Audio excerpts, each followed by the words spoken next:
Ini kau buang aja baju SS semua nih. Sudah, aku udah malu pakai baju ini semua ini. Yang mau boleh ambil. Nih ya, ini semua yang mau boleh ambil. Nanti siapa nih? Kalian mau pilih aja, pilih. Nih semua. Ini semua produk SS nih.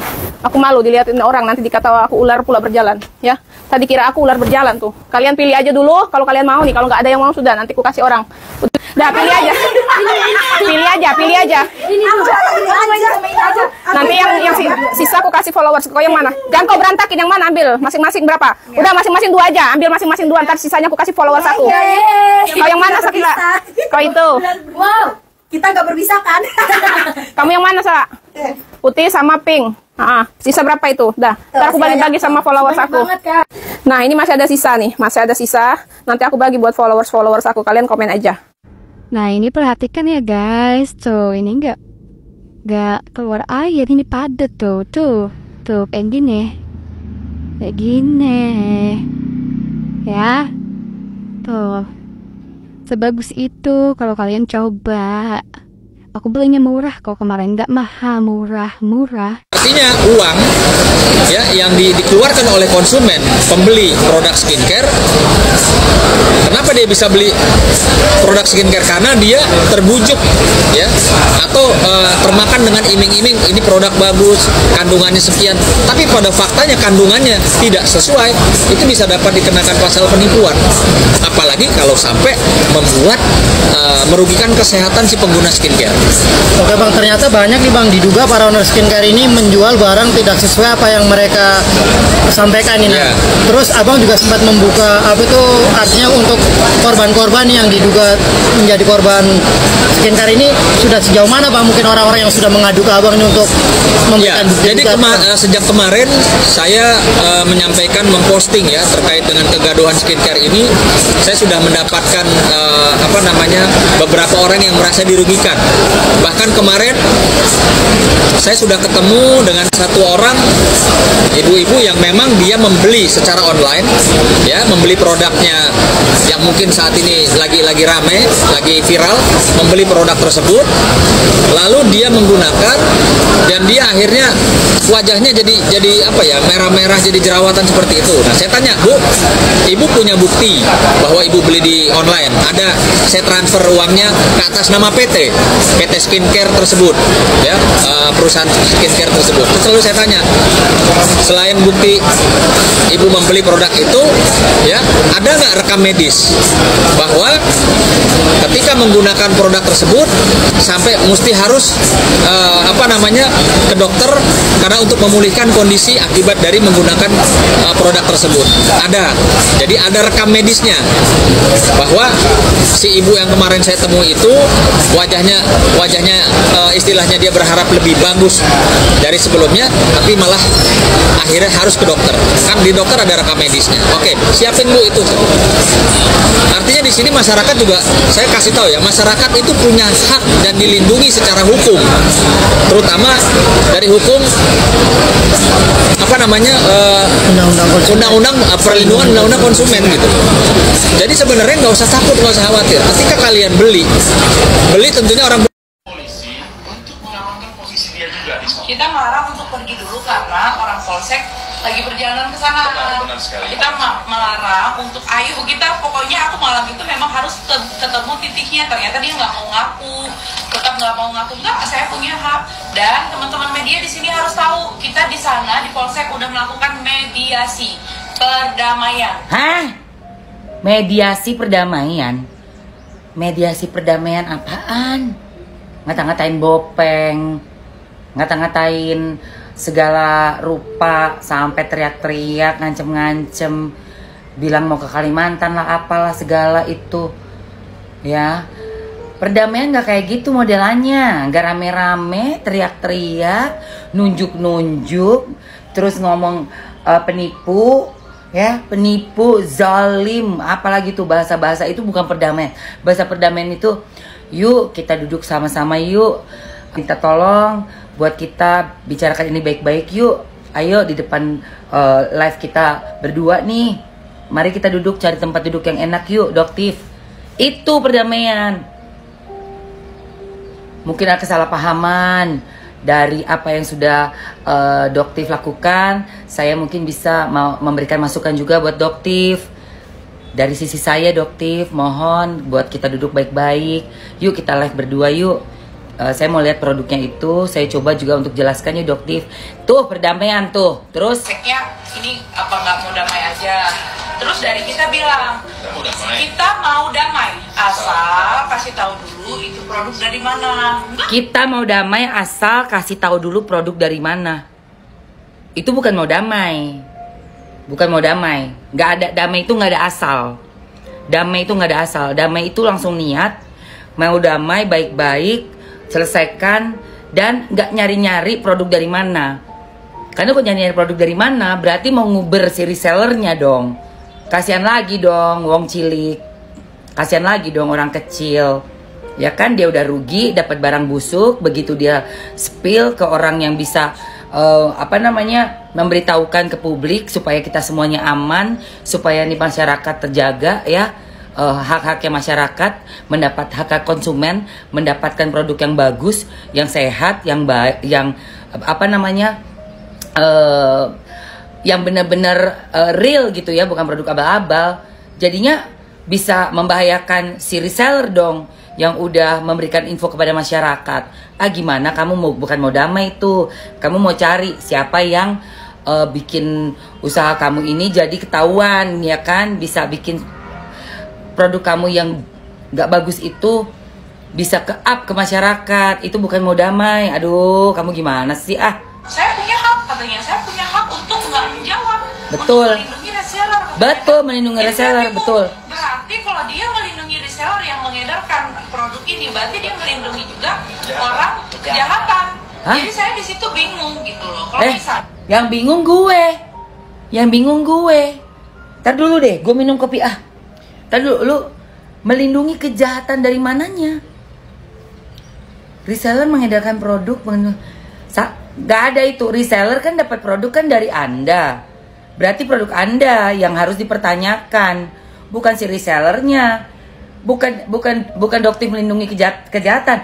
Doktif membuka tabir yang selama ini ditutupi karena memang tidak ada yang berani membukanya, atau tidak ada yang berani tes produknya, beredar di masyarakat dan akhirnya merugikan masyarakat. Itu yang benar.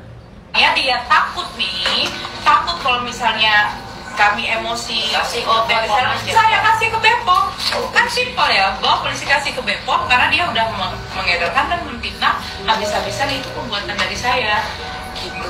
Makanya supirnya lagi duduk-duduk, lagi ngerokok, nggak ada. Jadi di situ ada yang manipulasi, drama yang luar biasa. Itu memang waktu dalam kejadian itu saya sempat ada ngakaknya juga ya, ketawa. Saya memang ketawa di situ, ketawa dengan situasi karena dia bilang sopirnya dikurung.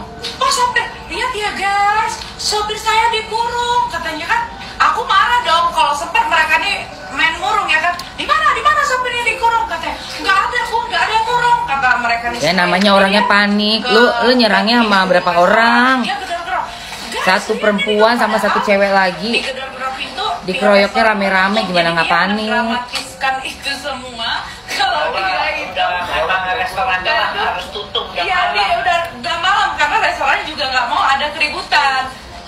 Kalian datang berame-rame sekompi itu ya. Terus Doktifnya cuma 1, 2, berapa 3 orang supir, dia sama yang satu cewek itu. Itu pun nggak berdaya, dikepung sama banyak laki lagi. Coba kamu datang sendiri misalnya, atau sama satu asisten kamu cewek, enak deh 2 cewek lawan 2 cewek. Dan restoran juga ngering lah ngeliat orang rame-rame kayak begitu, teriak-teriak pula. Aduh, kita semua nyaksiin kok di live. Ya wajar orang panik nyariin supirnya, emang supirnya nggak ada di situ. Ternyata setelah dia udah memamerkan, menuduh sopirnya dikurung, datanglah si sopirnya itu ya. Ternyata sopirnya lagi bersantai di depan. Di situ aja kita itu udah drama banget. Aduh, ini udah drama banget gitu. Itu dramanya karena kau buat menjadi scene adegan yang intens. Dramanya itu sejak kau masuk ke restoran, terus kau langsung di situ teriak-teriak. Gak lazim loh. Masuk restoran teriak-teriak itu tempat umum. Terus nggak lazim datengin satu orang berbondong-bondong berame-rame dengan nunjuk muka, dengan teriak, ada yang megang lengannya, ya, ada yang mengata-ngatai, bilang mau nggak apa-apa masuk penjara, nggak apa-apa. Itu adegan yang membuat orang panik, yang membuat restoran juga panik, karena kamu menciptakan adegan seperti itu, kamu menciptakan suasana yang tidak kondusif seperti itu. Dan itu sangat tidak terpuji dan tidak elok dilihat oleh masyarakat. Itu loh. Kalau yang diharapkan adalah mencari dari mana barang bukti, silakan dilakukannya di depan pihak yang berwenang. Karena itu lebih aman dan lebih adil daripada minta saat itu di tengah suasana yang tidak pada tempatnya, tidak semestinya, dan tidak ada pertanggungjawaban siapapun nanti kalau ada terjadi apa-apa. Bagaimana? Juga untuk melindungi reseller, sangat setuju dengan Doktif. Karena kalau orang-orang kecil seperti reseller justru ditekan lagi oleh para big boss. Mau sampai kapan negara kita dapat barang yang busuk tapi bayar juga udah overclaim, juga mahal, juga tidak ada manfaat dan faedahnya, bahkan bisa membahayakan konsumen. Saya sangat setuju dengan Doktif. Harus secara random dicek. Harus secara random dicek. Yang kita terlihat jelas, apalagi berarti yang diperlakukannya selama ini di sosial media gitu. Banyak. Kita manggil polisi. Sorry, gue tim Doktif.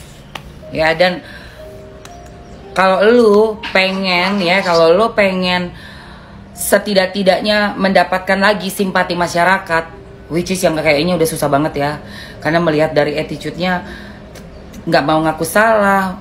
Di awal oke, ada permintaan maaf, tapi ke belakangnya terusan untuk melakukan pembelaan diri, ditambah lagi ada macam-macam. Belum lagi kasus yang kain hijab itu, belum lagi yang umroh. Aduh, banyak sekali. Please, udah stop it. Masyarakat itu nanti bakalan lebih parah lagi loh. Mending introspeksi diri, minta maaf yang tulus, dan rubah semua sikap yang arogan. Karena mau duit banyak seberapapun, kalau arogansi itu bisa menghancurkan semuanya. Arogansi bisa menghancurkan semuanya. Ingat ya,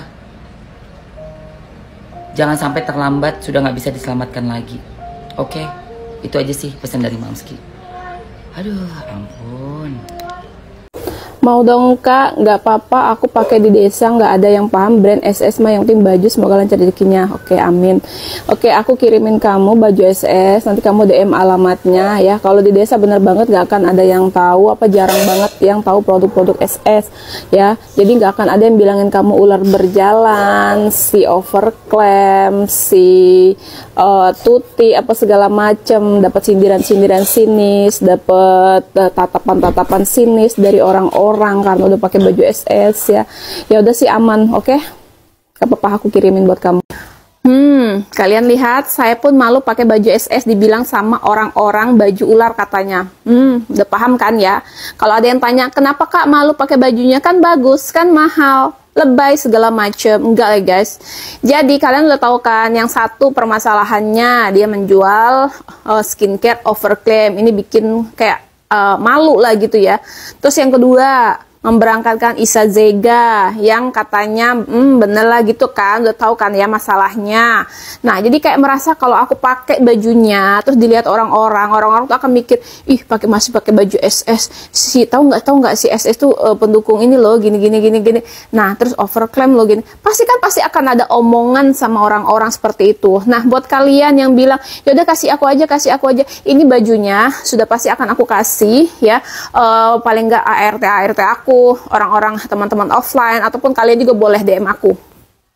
Tuh kan, saya bilang juga apa nih, lagi-lagi nih gara-gara Nikita Mirzani dan Doktif ya dihujat sama netizen, dibilangnya apa namanya, busur, apa blazer. Ada aku kalau blazer ada 2, dapat hutang dari tetangga, ada blazer. Terus ada yang bilang lagi katanya, dibayar berapa?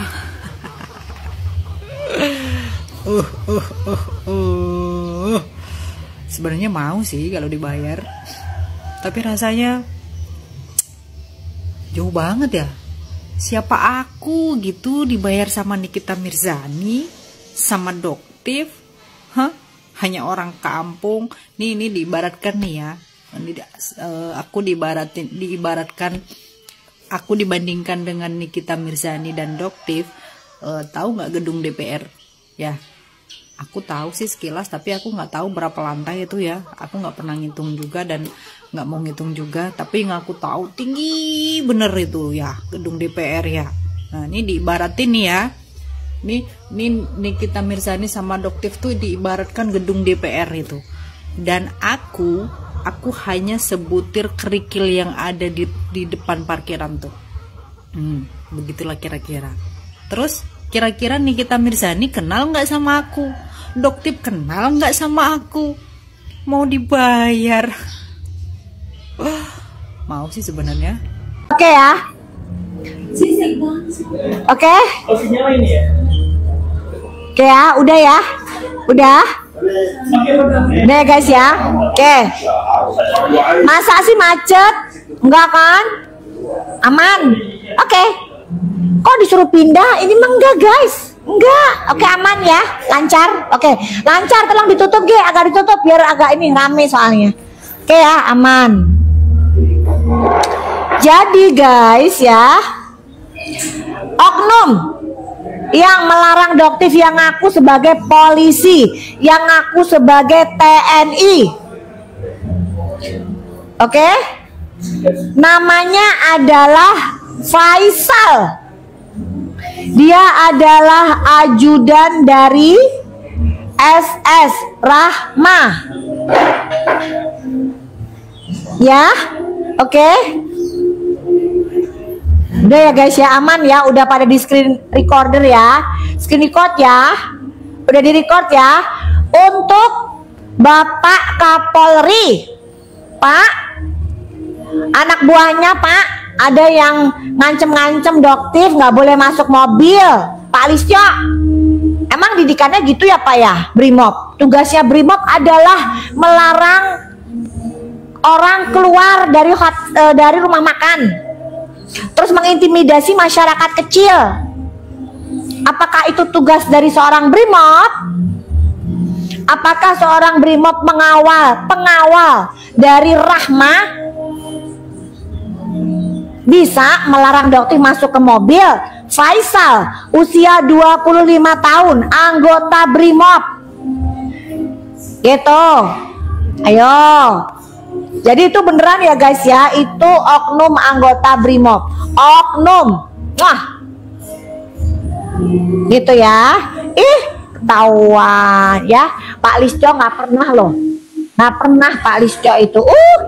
Ada Sel di situ. Rahma, ingat nggak suami kamu bilang, besok pagi saya akan pergi ke Kalimantan sambil membawa parang. Ingat nggak? Betul nggak itu? Bilang dong, komen dong. Nggak usah kasih paus, nggak tahu duitnya, lebih baik kamu kasih ke orang yang kamunya ada utang sama mereka. Jangan ke Doktif, ya? Jangan. Doktif nggak mau uang kamu, ya? Doktif nggak mau uang kamu, nggak usah. Kalau perlu diblok aja gift dari dia, nggak usah. Doktif nggak mau uang dari kamu, ya? Nggak usah kasih gift ke Doktif. Kamu selesain dulu urusannya kamu. Kamu kalau ada utang diberesin, kalau ada utang, ya? Itu diberesin dulu, nggak usah sok-sokan ngasih sama Doktif, nggak butuh. Ganti tuh resellernya, yang ada di reseller tarikin gitu. Atau kalau enggak, produk kamu ya yang satu pabrik sama Biotit, kan kamu juga bikinnya ada yang dari China tuh ya, yang dari China. Kenapa Doktif kok suruh minta kamu hapus dari etalase? Kenapa? Supaya masyarakat itu enggak semakin ketipu, ya. Itu. Kalau yang sudah kan kamu sendiri ngaku, ya kan? Kamu ngaku, iya produk ini nih overclaim, terus kamu tarik dong, Rahma sayang. Gitu, jangan kamu korbankan masyarakat. Ikutin tuh seperti Cindy Samuel tuh. Dia tarikin semua dari resellernya. Ya, udah. Itu Doktif kalau nggak salah denger ya, ini kalau nggak salah ya, ada utang 6 miliar dari ibu depannya S, gitu. Ya, jadi jangan ngasih paus ke dokter, ini aja gak diberesin. Udah deh. Kalau yang ngasih paus itu yang nggak punya utang ya, itu boleh, ya boleh. Kalau yang masih punya utang jangan, beresin dulu hutang-hutangnya, karena hutang itu akan dibawa mati ya, akan dibawa nanti di akhirat ya. Oke. Untuk apa itu Ibu HS? Oh iya Ibu HS. Ini mumpung orangnya ada di sini. Ya Rahma, coba Doti mau tanya siapa sih pengimpor merkuri terbesar di Indonesia? Kamu lo bilang Doktif disupport oleh pengimpor merkuri terbesar di Indonesia. Siapa orangnya? Sebutin, Doktif nggak kenal soalnya. Doktif nggak tahu. Tolong dikasih tahu dong, kalau perlu laporkan ke Badan POM. Ya, mumpung dia di sini juga nih guys, mumpung dia di sini. Tadi kirim itu kan dia ngasih tahu kalau dia di sini. Terima kasih ya, Rama. Dengerin, ya. Kamu nggak punya hak untuk nanya-nanya Doktif di mana resellernya ya. Nggak punya hak kamu sayang. Ya, kenapa? Karena Badan POM sudah tahu. Ya, per tanggal 20 Desember Doktif sudah kasih tahu ke Badan POM. Udah kasih tahu sayang. Ya, jadi kamu nggak perlu nanya-nanya Doktif, maksain Doktif. Dan jadi kuping ini ya, Rama kan punya kuping nih, masih sehat kan? Prof Taruna nggak pernah loh ngelarang Doktif, ngelarang influencer buat nge-review, apalagi produk polosan, nggak pernah kok. Ya, jadi jangan kubu kalian goreng, seolah-olah Prof Taruna itu melarang. Jangan, ya, Prof Taruna nggak pernah ngelarang. Malah produk polosan itu harus wajib direview oleh para influencer karena jelas itu adalah produk yang tidak sesuai dengan aturan Badan POM. Ya, oke? Itu udah pada tahu kan guys? Jadi Doktif sudah, dan Doktif juga apa?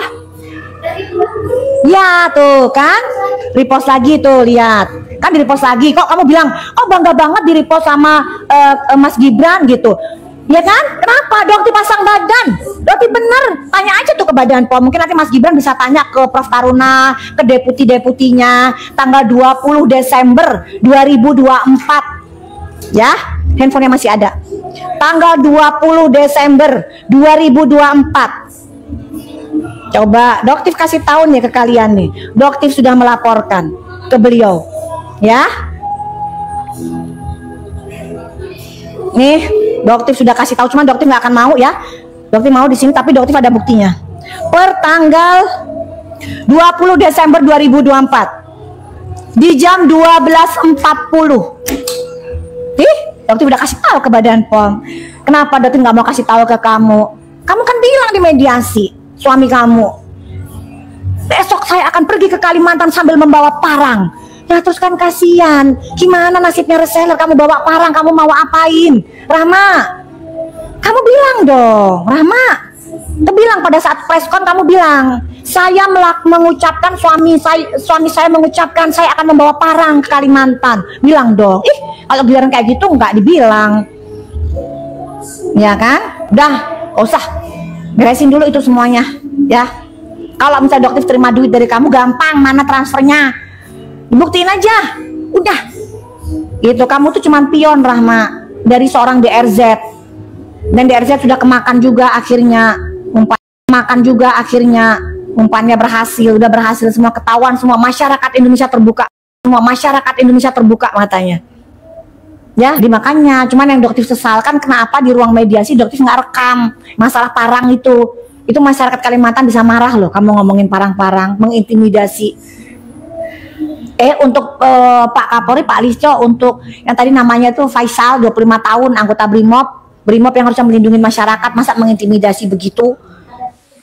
Gitu. Kim masuk ya. Hai Kim, bagaimana dengan FS Kim?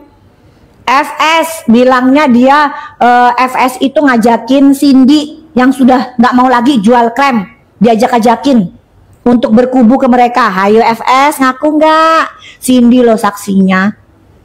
Gitu loh, mereka cerita sendiri. Dan untuk para kubu sana penggoreng ya, yang bilang kalau Cindy memberikan sesuatu ke Doktif sehingga Cindy itu baik sama Doktif, itu adalah hoax. Ya, Doktif baru bertemu dengan Cindy di acara Badan POM, dan jelas Doktif pada saat duduk bersama dengan dia, Doktif tanya, Cindy, apakah kamu siap kamu akan diserang karena kamu duduk bersama saya? Karena kamu akan menjadi target selanjutnya. Dan apa yang Cindy katakan saat itu? Saya ingin menjual produk skincare dengan hati yang tenang. Ya, jadi jangan lagi kalian serang Cindy. Cindy ingin Cindy